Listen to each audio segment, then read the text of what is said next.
यहाँ पर में कर रहे हैं। तो 17वें नंबर की जो ब्रिक्स समिट है फ्रेंड्स, ये दक्षिण अफ्रीका के अंदर में हुई है अभी, या ब्राजील के अंदर में हुई है अभी, या रूस के अंदर में। तो ब्राजील के अंदर में हुई है। और 18th नंबर की जो ब्रिक्स है फ्रेंड्स, ये याद रखना है आप लोगों ने, इसका होस्ट इंडिया को बनाया गया है।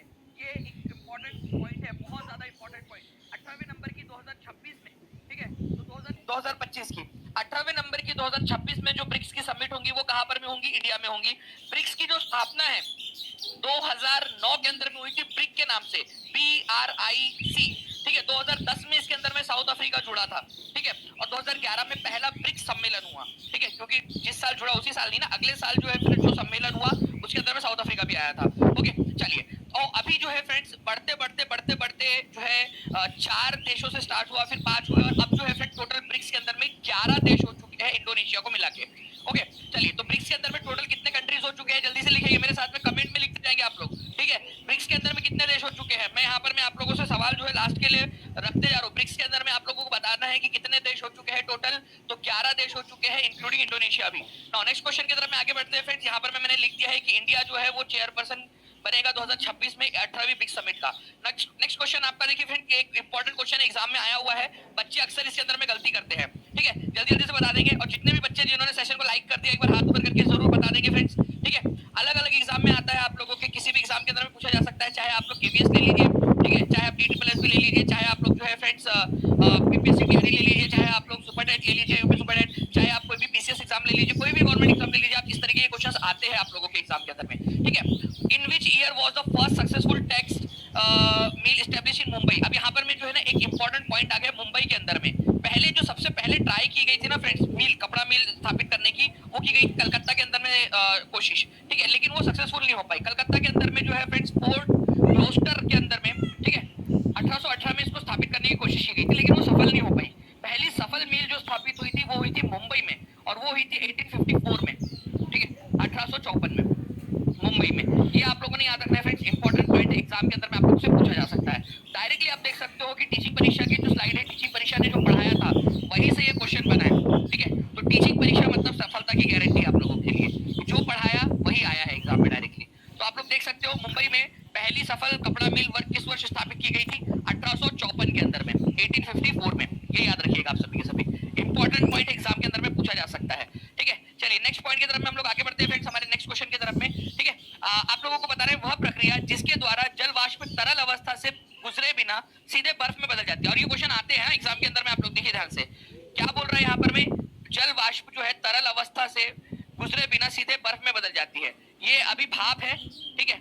वैसे जो गैसियस स्टेट होती है उसके बाद में आना चाहिए लिक्विड वाली स्टेट, ठीक है। लेकिन ये लिक्विड वाली जो स्टेट है ना, इसको वो एलिमिनेट कर देती है, उसके उसमें जाए बिना डायरेक्टली जो है सॉलिड बन जाती है, डायरेक्टली सॉलिड या ठोस बन जाती है।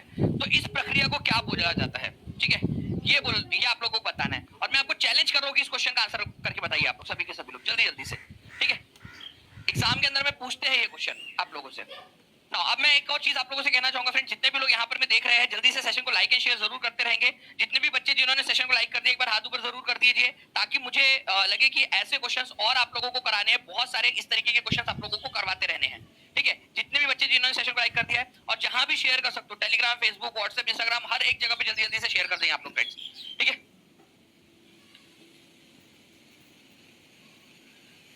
चलिए बहुत बढ़िया। देखिए फ्रेंड्स, यहाँ पर मैं अगर मैं बात करूं इवेपोरेशन की, तो इवेपोरेशन का मतलब क्या होता है? इवेपोरेशन का मतलब होता है फ्रेंड्स आप लोगों का जो सॉलिड लिक्विड है आपका, वो उसके ऊपर में अगर धूप पड़ती है, गर्मी पड़ती है, तो वो इवेपोरेट हो जाता है, वो लिक्विड से गैस में कन्वर्ट हो जाता है, ठीक है। तो लिक्विड से गैस में कन्वर्ट होना, लिक्विड से गैस में कन्वर्ट होना, उसको इवेपोरेट बोला जाता है आपका, ठीक है। सब्लिमेशन किसको बोलते हो आप? सब्लिमेशन बोलते हो आप लोग डायरेक्टली सॉलिड से, अगर कोई सॉलिड है, ठीक है, ठोस पदार्थ है, और वो डायरेक्टली गैस में कन्वर्ट हो जाए, उसको बोला जाता है सब्लिमेशन, ठीक है।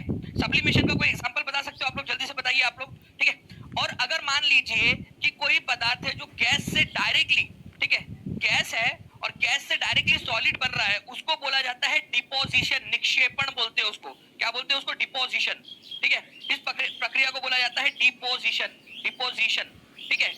हिंदी में इसको बोलेंगे आप लोग निक्षेपण, ठीक है, यहाँ लिख देता हूं मैं, ठीक है। निक्षेपण इसको बोला जाएगा, निक्षेपण, ओके। तो निक्षेपण या डिपोजिशन जो है फ्रेंड्स इसको बोला जाता है, ये याद रखना आप लोगों ने, जो कि ऑप्शन में दिया नहीं था आप लोगों के, इसी वजह से आंसर हो जाएगा यहाँ पर में नन ऑफ द अबव। मैं एक इमेज के जरिए आप लोगों को समझाता हूँ, ध्यान से समझिए आप लोग, ठीक है।